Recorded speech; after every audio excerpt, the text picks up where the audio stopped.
All right. Yeah. So last time it was done in sort of two halves. You had the whole vinyasa phase in the first 45 minutes. And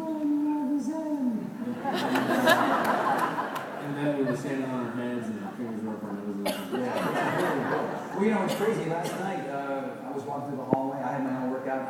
Yesterday was yoga day for me. I'm doing yoga in, you know, Crown Room 3. And all of a sudden, 35 people showed up. So, you know. Thank you. All right, now I'm talking balance and power, which is your core routine. That is my favorite move in this whole thing. That move is crazy. Well, you know, balance and power is exactly what it is. You know, you're adding balance components with strength balance at the same time. Usually you see them separately. There's a little shot. Outrageous. Outrageous. Yeah, that doesn't require anything whatsoever. So, you know, it doesn't look like much. For example, that one where you're on your forearms.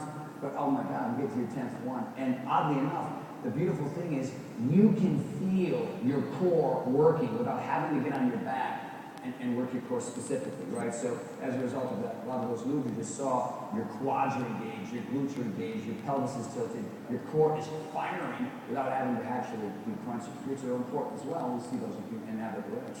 But, you know, we're just trying to help people become more athletic, become stronger, and in the process, become gorgeous. Well, my experience personally with this versus other kind of ab moves, this one, I have a tendency to get really tight in my lower back, right?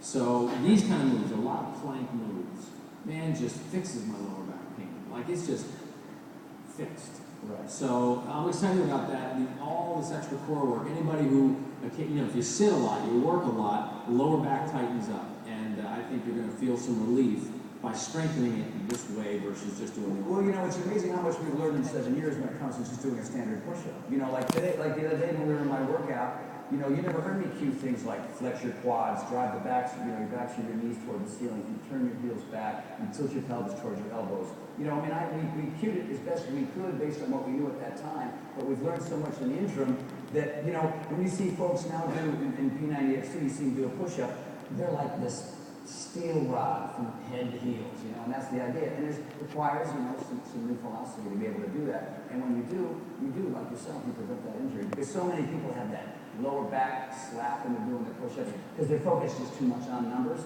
Now we're focusing more on form. And when you do that first, your numbers will go up, but you'll also not get hurt and you're engaging everything. No, I saw that. Everybody was so strong in the room, I actually ran across everybody. Chest. Back and ball ends. Yeah, we thought we had chest back and balls for the one-on-ones, but we thought for the masses we should probably clean it up. So it's called balance. Whoa. Yeah, there are levers, there's push-ups on your fingertips, there's 4-ball push-ups. Yeah. You know, and trust me, when I first started doing that move in particular, it took me like 8 or 9 times to get 2 or 3 reps. And that really pissed me off. And that's what's cool. That's what, you know, you get P90X2, people go, oh boy, $120 or whatever, and they for a set of DVDs. This isn't a thing that it's like one and done. You're going to do this for years. And kind of like all the programs, you go back to them. Even still with Power 90, you go back to it, you're lifting a different weight, you get just a completely different experience out of it. This is so rich. This is 2 years of richness that people are going to experience as they do this over and again, back and forth with P90X, P90X2, work in Insanity, work in Turbo Fire, work in Asylum. It's like, you got the coolest gym on the planet right downstairs. Absolutely. If you look at our winners last night, the vast majority were combo. You know, you would see the combination of different programs over the years. And that's the beautiful thing. You can customize your own workout routines. You know, we are learning, everybody here in this room and people outside this room who are, you know, P90X and Beachbody customers are much more sophisticated than they were back in the old days. Back in the old days, it was either do nothing because it was too intimidating, or go to the gym and just do the same old thing and stop working. And now, because of this incredible library that we have, all of us are just learning. You know, everybody's becoming their own trainer because as a result of this huge library we have. It's cool. All right, shoulders and arms. Well, you know, shoulders are the link to everything up the body, right? So it's really important. Yeah. Yeah, we're wacko here. So, of course, as you can see, we can't get away from these crazy balls, you know, because there's so much fun stuff here. We've got two-direction shoulder flies. And the thing is, we're doing a form of rehab and also strength. We're shaping the muscle, we're building the muscle, we're also rehabbing the muscle at the same time. Because quite often, you know, our egos get in the way and we care too much about, you know, building the size and the shape, and we ignore the fact that the shoulders are very vulnerable for a lot of folks. So we've added some components to make sure that the shoulder joint, the rotator cuff, is strong and stable too. Dig it. And of course, base and back, which was also part of what the one-on-one development series, right? Yeah. You know, I don't know what I was thinking, but I thought it'd be a really cool idea to add plyo and pull-ups all in one workout. So have fun with that one. Honestly, you know, we'll talk about the cardio issue earlier, you know, but that's a perfect example of a non-cardio exercise sequence. Let's talk about it. You're going to get this, and there's no X2 cardio. Nope. There's no tempo. No martial arts, no tempo. So why not? Why did you create this half a program? What were you thinking? Well, I figure our library is pretty stacked in cardio. I mean, obviously, Debbie and Shalene and Sean T. and all the other trainers have such great cardio programs, but it wasn't because they had it, you know. I mean, hello. The greatest. Right. Working out on the beach at 109 degrees with little pebbles of sand poking through my toes. It's still awesome, so we'll have to get it. But the reason why we put it in there is because you know, you look at the average, the football field is only so long, right? So you're either running laterally across it or to the end, basketball court, soccer field.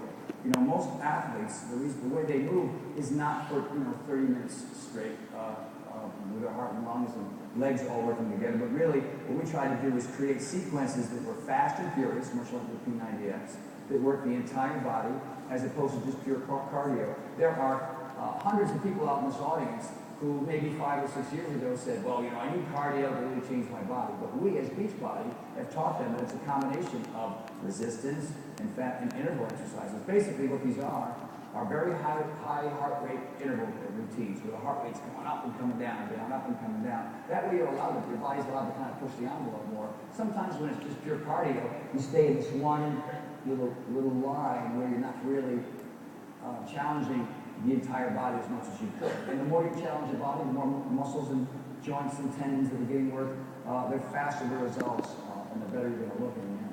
Got it. Well, look, you know, we've alluded to it a little bit. Let's get into the genesis of how PAP got into the program. And, you know, we talk a lot about, and one of the things, frankly, I'm most proud of with the P90X program is one of the things that Tony said in a very early meeting, and the videos that you've seen online of sort of the behind-the-scenes development of the program are all the real deal. I mean, when you first recommended that we have 12 routines, I was like, no way, that's too much.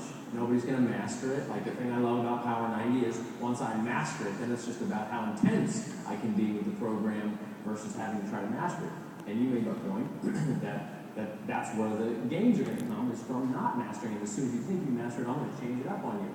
But the thing that really blew me away, and this is classic Horton, was you said, I'm not an expert in everything, but I know a lot of people who know a lot more than me, and I'm going to pull from the best, and I'm going to translate that in a way that people can really get into at home through DVDs. And I think that's really, you know, we got interviewed yesterday by a guy from Nightline, and he was asking, you know, what's the hook here? Why does this work? And I said, the reason P90X is so special, and frankly, most of our programs, the reason that we've raised the bar is the people who we have presenting them are so good at articulating fitness through this one-directional medium versus, you know, you got a trainer there counting your reps, straighten your knee, but your ankle's over this and your elbow needs to go that way. You've got nobody giving you feedback, so you need a real expert to deliver that information in a way that's just not deathly boring. And this guy manages to do that, and he manages to do it by pulling expertise from great people. So Go on about me, I have no problem with that. Well, we're going to talk about your deal after this. So let's talk about how we came across PAP. Well,